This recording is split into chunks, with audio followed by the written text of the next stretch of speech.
أعوذ بالله من الشيطان الرجيم بسم الله الرحمن الرحيم ومنهم من يقول ربنا آتنا في الدنيا حسنة وفي الآخرة حسنة وقنا عذاب النار السلام عليكم ورحمة الله African বিশেষ নেতা কর্মীদের সম্পর্কে আল কোরআন কি বলে? কোরআনের 15 নম্বর সূরা আল হিজর এর 80 থেকে 84 আয়াতগুলিতে আমরা দেখে নেব। আল্লাহ রাব্বুল আলামিন বলেন, ওয়ালাকাদ কাযাবা আসহাবুল হিজরিল মুরসালিন। এই যে আফ্রিকানবাসী যারা আসহাবুল হিজর,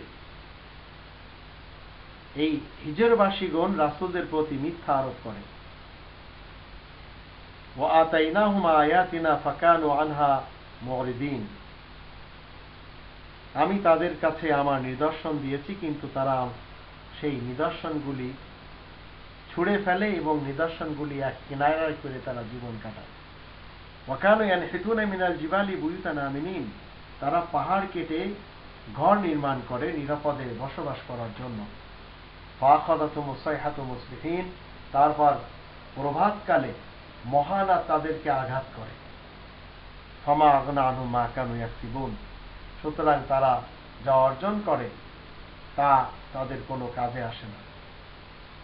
তো এখানে আল্লাহ রাব্বুল আলামিন বলছেন যে আসহাবুল হিজর, এই আফ্রিকানবাসী, এই পাহাড়ি লোক, এরা সবাই মূলত আল্লাহ তাআলার আয়াতের বিপক্ষে চলে। কারণ কোরআনের একটি আয়াত আমরা যদি 12 নম্বর সূরা ইউসুফের 106 নম্বর আয়াত দেখি, সেখানে আমরা দেখতে পাই আল্লাহ বলেন, ওমা ইউমিনু আকসারুহুম বিল্লাহি ইল্লা হুম মুশরিকুন। অধিকাংশ মানুষেরা আল্লাহকে বিশ্বাস তো করে, কিন্তু শিরকের সাথে। তো আফ্রিকানদের দশাও তাই। খুব কম সংখ্যক মুমিন তাদের ভিতরে পাওয়া যায়। অধিকরা তারা আল্লাহ রাব্বুল আলামিনের যত রাসূল যা তিনি প্রেরণ করেছেন তাদেরকে তারা মানতে চায় না। আর এই আসহাবুল হিজর,